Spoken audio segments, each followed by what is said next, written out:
Segunda-feira, dia 15 de junho de 2026. Sejam todos muito bem-vindos, meus amigos, a mais um vídeo do canal Terra Brasilis News. Espero encontrar a todos muito bem, prontos para me ouvir. Temos assuntos importantes para conversarmos, interessantes, diga-se de passagem. E claro, já há algum tempo, muitos conservadores se perguntam: quando é que a nossa primeira-dama Michele Bolsonaro vai declarar seu apoio efetivo a Flávio Bolsonaro? Eu sei que muitas pessoas ultimamente estão criticando a nossa primeira-dama, muitos estão divergindo um dos outros sobre o posicionamento dela. Sei que muitos já esperavam um apoio mais efetivo há mais tempo, inclusive, mas eu particularmente sempre achei que tudo tem que acontecer no devido tempo e tudo tem uma explicação. Porque, obviamente, quem é conservador de fato não vai entender, ou pelo menos admitir, que Michele Bolsonaro estaria traindo o nosso presidente, se negando a apoiar Flávio Bolsonaro. E eu sempre trouxe aqui a minha ideia de que o que existe entre eles é uma divergência familiar entre madrasta e enteados. Um enteado da mesma idade que ela. O Flávio tem a mesma idade que a Michele, 41 anos. O Carlos tem 39, me parece. Então é claro que essa relação de madrasta e enteados normalmente traz problemas. Mas é esse o único problema. E, inclusive, em uma entrevista da Michele para o Alexandre Garcia, ela deixou muito claro que a única pessoa com quem ela não quer se relacionar de fato, que ela quer distância, é do Carlos Bolsonaro. Mas diz que tem muito carinho pelo Flávio, inclusive o chama de Duda. Eu acho que é isto. Mas isso não importa, são informações, porque lá dentro mesmo, dentro da casa, dentro da relação familiar, nós não sabemos de fato o que acontece. O que sai de lá, hoje em dia, são informações ou da boca da própria Michele, ou do Flávio, ou do Carlos, quando vão visitá-lo. Mas o importante aqui é dizer o seguinte, que segundo Valdemar Costa Neto, conforme uma matéria que saiu hoje na CNN, inclusive, a participação mais ativa da Michele vai ampliar o engajamento eleitoral na reta final da disputa. Isto é óbvio, é claro. Segundo ele, a Michele possui grande prestígio junto ao eleitorado conservador, especialmente entre mulheres e evangélicos, o que significa um peso eleitoral muito forte. No nosso eleitorado brasileiro, as mulheres superam os homens, e não é com pouca vantagem não. E os evangélicos, os cristãos, católicos, evidentemente, que vão dar apoio a Flávio Bolsonaro com a ajuda de Michele, ao invés de apoiar o candidato rival, o petista, né? Então, claro que o apoio da Michele vai sim enriquecer muito a campanha do Flávio. Do ponto de vista político, a entrada mais intensa da Michele na campanha vai ter o potencial para cumprir 3 funções principais. Que nem eu disse, reforçar a conexão do eleitorado feminino, mobilizar segmentos evangélicos e conservadores nos estados, né? E transmitir uma imagem de unidade dentro do campo bolsonarista.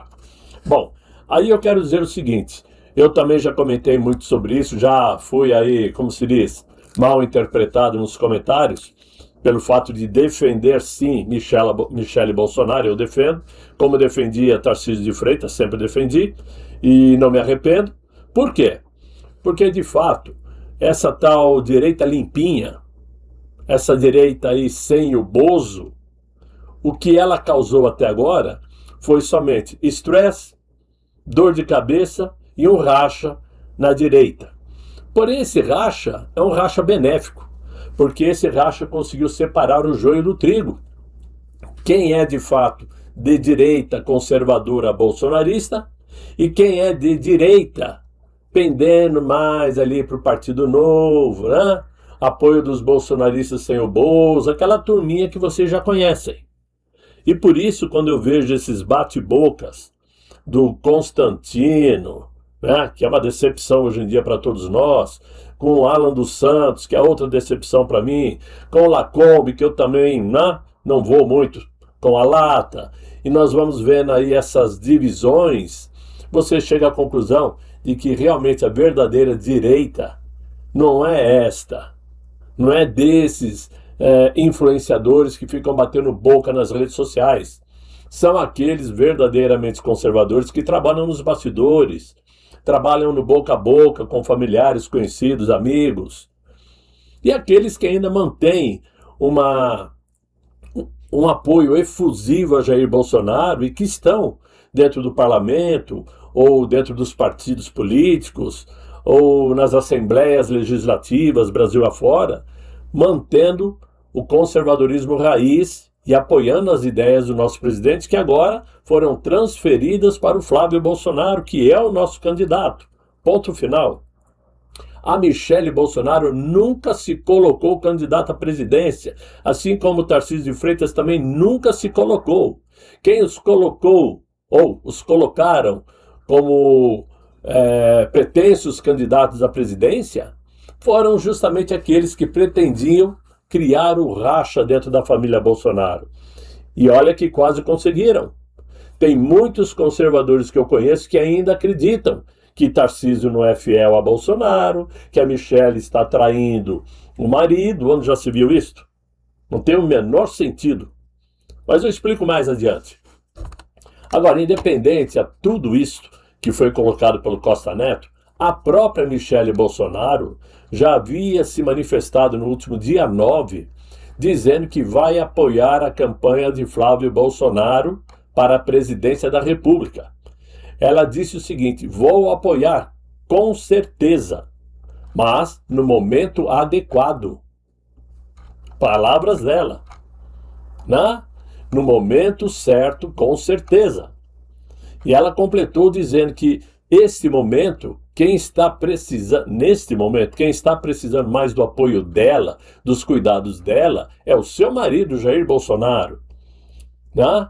Porque ela tem o presidente para dar apoio a ele, tem a filha menor para cuidar e tem todas as restrições que foram impostas por aquele ministro para contratar funcionários para ajudar.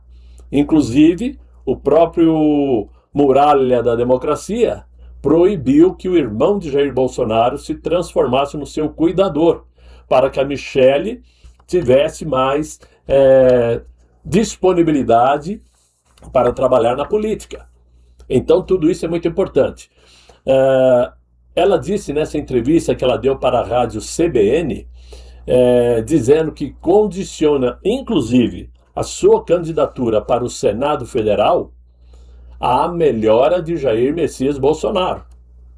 Ou seja, se o presidente não melhorar, não ficar bem, nem para a senadora ela sai candidata.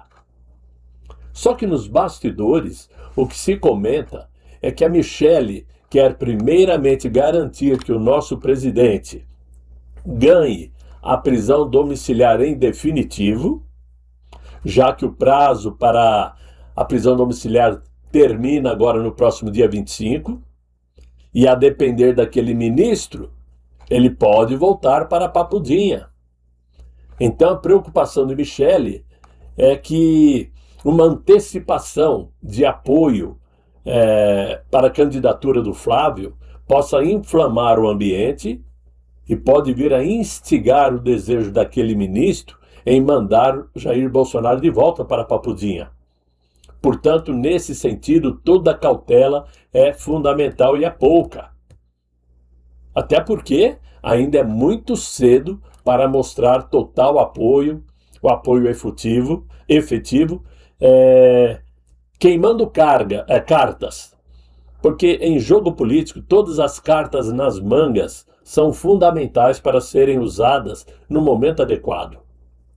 Esse é o meu pensamento associado às reportagens que saíram nas manchetes hoje. Né?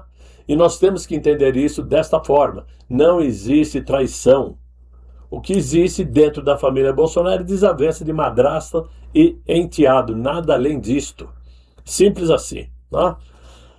Agora, são assuntos espinhosos que nós temos que tratar. temos que falar. Eu sei que muita gente vai se colocar contra a minha opinião, obviamente, vão comentar de forma errada, ao meu pensamento. Forma errada não, me desculpem. Vão comentar e vão se posicionar de forma contrária ao que eu disse. Eu entendo, cada um tem uma forma de pensar, mas pensando de forma fria, de forma lógica, e enxergando a política como funciona, é sempre bom pensar duas vezes antes de afirmar aquilo que não se sabe ser verdade ou não. Principalmente quando se diz sobre traições, né? Mas muito bem. Agora, mudando um pouco de assunto, a pergunta que todos nós fazemos hoje é a seguinte: por que será que essa delação do Daniel Vorcaro não sai do papel? Por que que sempre bate na trave e volta? Certamente, existe aí um tabuleiro muito maior do que aquilo que aparece nos jornais, um tabuleiro político. E nesse tabuleiro, cada peça se move não apenas por razões jurídicas, mas também por interesses políticos, econômicos e institucionais. Pensando assim, podemos então acreditar que talvez a segunda delação de Daniel Vorcaro não teria sido recusado por falta de consistência, mas sim porque certamente ela atingiria personagens influentes demais. Quanto mais próximo a delação chega a determinados centros do poder, mais forte, digamos assim, é a resistência para que o conteúdo venha a público.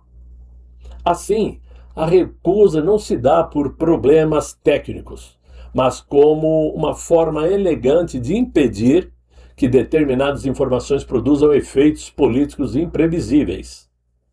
Mas aí existe uma teoria oposta a isto, a de que não é a Polícia Federal que está bloqueando a delação. Talvez o próprio Daniel Vorcaro esteja adotando uma estratégia de negociação.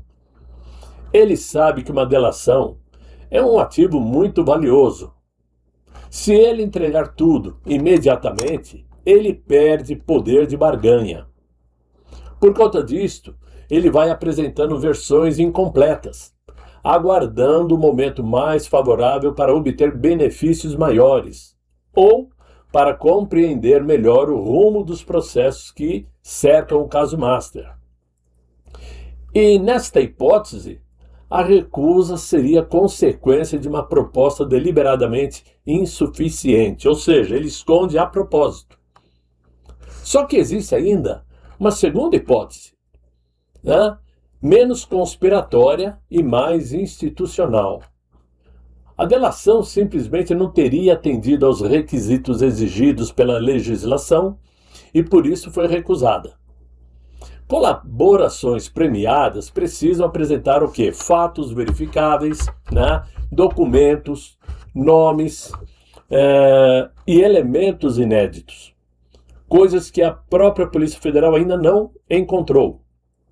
Se os investigadores entenderem que o material não acrescenta algo concreto nas apurações, a rejeição seria apenas, então, consequência normal do procedimento. Em resumo, as duas hipóteses podem ser usadas em uma narrativa como se fosse uma teoria de conspiração. Uma em que a instituição evita informações inconvenientes e a outra em que o delator administra cuidadosamente o momento de falar. E é justamente por isto que surge uma terceira teoria, a de que o Daniel Vorcaro e todos os interessados estejam esperando que, com uma canetada do Supremo Tribunal, acabe anulando toda e qualquer investigação do caso Master, utilizando a desculpa de um erro de CEP, assim como aconteceu no caso Lava Jato, né? Que todos se lembram muito bem. Porém, o problema é que dessa vez o relator do caso não é um juiz de primeira instância, como foi Sérgio Moro, mas sim um dos próprios ministros do Supremo, que é o André Mendonça. Então seria muito ruim para o Supremo Tribunal, no todo, ter que desconsiderar todo o trabalho investigativo que já foi feito a mando e decisões do André Mendonça, o que causaria, então, um racha muito maior dentro do que já existe, porque todos sabem que dentro do Supremo existem dois grupos, um que defendem unhas e dentes, Moraes, Toffoli, contam com a ajuda do Dino, do Zanin. Existe outro grupo, com o André, com o Cássio Nunes, com o Fux, né? Então, uma decisão de interromper o caso Master, anulando tudo, aumentaria esse racha. E claro que isso seria uma prova contundente para justificar a desconfiança que existe por parte da população em relação ao Supremo Tribunal. O problema é que, diante dos acontecimentos que faz com que muitos passem 24 horas por dia com a corda no pescoço, isto pode acabar provocando um novo caso PC Farias, que até hoje está sem solução. E o Daniel Porcaro sabe disso muito bem. Se ele for parar na Papuda, como já foi ameaçado, ele saiu de lá e veio para a superintendência da PF, a mando do André Mendonça, porque ele se propôs a refazer a delação. Mas se ele não fizer uma delação adequada, ele volta para a Papuda. E a possibilidade de ele sofrer digamos assim, um suicídio é muito grande. A queima de arquivos é sempre um método muito eficaz, né? Pois é, e é nesse ambiente de instabilidade institucional que nós vivemos que o atual mandatário viajou ontem para a França, onde vai participar como convidado apenas do Emmanuel Macron na cúpula do G7. Acho que o Macron está com saudades da Janja, só pode ser isto. Ou é, claro, um joguinho de cartas marcadas com o mandatário brasileiro. Porque com esta ajudinha do anfitrião Macron, o Inácio vai ficar 3 dias perambulando na França, né? Esperando uma oportunidade de se encontrar com Donald Trump. Para garantir que Donald Trump fique na cúpula até o final, porque não era previsto ele participar, acho que hoje ou amanhã, e ir embora, voltar para os Estados Unidos, mas para garantir que ele fique lá até o fim, o Macron, então, organizou um jantar no Palácio de Versalhes para comemorar os 250 anos da independência americana, que será comemorada no próximo dia 4 de julho. Tá? Mas a pergunta que muitos fazem é a seguinte: o que é que o mandatário brasileiro vai fazer lá na cúpula do G7, onde estarão presentes os líderes das 7 maiores economias, Estados Unidos, Japão, Alemanha, Reino Unido, França, Itália e Canadá? Por que eu pergunto? Porque os assuntos que serão tratados são assuntos muito mais de interesses deles do que do Brasil. Eles vão falar de terras raras? Até vão. Mas esse é um assunto já esgotado aqui nas relações Brasil e Estados Unidos. Já estão aí definidas que o Brasil entregou muitas terras raras aos Estados Unidos. Vai falar sobre Estados Unidos, Irã, Israel? Claro que o mandatário brasileiro não vai querer entrar nessa furada, já que todo mundo sabe quem ele defende. Outra coisa, ele não vai poder palpitar nessa cúpula. Então ele vai ser mero ouvinte. Assim como vai ter outros países, como Quênia, como, enfim, um monte de países aí que não tem nada a ver de importância, de poder político para palpitar nesta cúpula. Mas o importante mesmo para o Inácio é tirar uma fotografia ao lado deles. E certamente ele vai se meter ali no meio para sair numa foto, como se ele fosse alguém de importância para fazer parte do grupo. Talvez ele esteja sonhando que o grupo volte a ser G8 com ele, ou G9, se a Rússia voltar, porque a Rússia fazia parte, era G8, e foi dispensada, né? Ok. O que ele quer é uma fotografia? Pode ser. Só que o que mais interessa é uma foto com Donald Trump. É essa que interessa. Só que todos sabem que existe um risco. Os próprios aliados do Inácio preferem que ele não tenha uma reunião bilateral com Donald Trump, com medo de ser exposto, com medo de ser humilhado até, por conta do tarifaço, por conta do forte desgaste internacional que o Palácio do Planalto sofre, especialmente ele, né? O que poderia tornar a figura do Inácio uma figura até submissa a Donald Trump, porque ele não vai poder bater de frente, não vai poder xingar, ofender, chamar Donald Trump disso ou daquilo como ele faz aqui. Então ele vai ter que ficar manso. E aí, claro que todos aqui vão olhar e vão dizer, ele está submisso para o Donald Trump, né?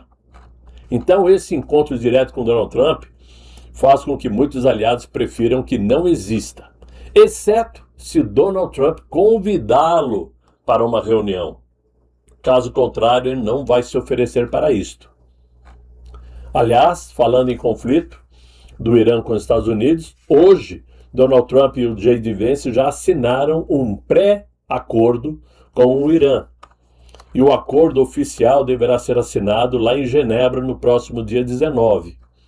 Isto se o Irã não der para trás, como é costumeiro. Né? Então, os rumores que existem lá em Brasília é que o mandatário brasileiro evite correr riscos. Ele nem era para ir, foi porque o Macron convidou, né? Mas o ideal é evitar constrangimentos com Donald Trump. E certamente, se isso viesse a acontecer, seria um prato cheio para Flávio Bolsonaro, que saberia usar como ninguém em campanha eleitoral, né? Flávio Bolsonaro iria mostrar a falta de credibilidade que o atual governo brasileiro conquistou sob a administração petista. Então, se houver um encontro, certamente é porque Donald Trump marcou. E aí, ficamos nessa situação sempre de espera, né? Será que algo mais contundente vai acontecer para chacoalhar a República de Bananas, a terra tupiniquins? E eu não falo isso em demérito a nada a nossa pátria brasileira, que é belíssima. Eu falo sempre a nível institucional, político. Porque sim, somos uma República de Bananas. Não estamos recebendo o devido respeito por parte de ninguém, e isto por culpa, evidentemente, do PT que destruiu a nação. Não é isso? Mas enfim, meus amigos, era o que eu tinha para vocês nesse vídeo de hoje. Eu espero que vocês tenham gostado. Se gostaram, deixem os likes, se inscrevam no canal. Se não gostarem, tudo bem, não tem problema, comentem. Sempre com muita cautela, sem provocações, né? Sem xingamentos, porque evidentemente é o motivo para sair do canal, né? Mas eu espero que vocês tenham compreendido o assunto, concordado, de preferência, e que vocês chamem seus amigos para acompanhar o Terra Brasilis News, enviando o link desse vídeo para eles. De qualquer forma, desejo a vocês um excelente final de noite, muito bom descanso e até amanhã, se Deus quiser, e Ele há de querer. Fiquem todos muito bem, fiquem com Deus. Tchau, tchau.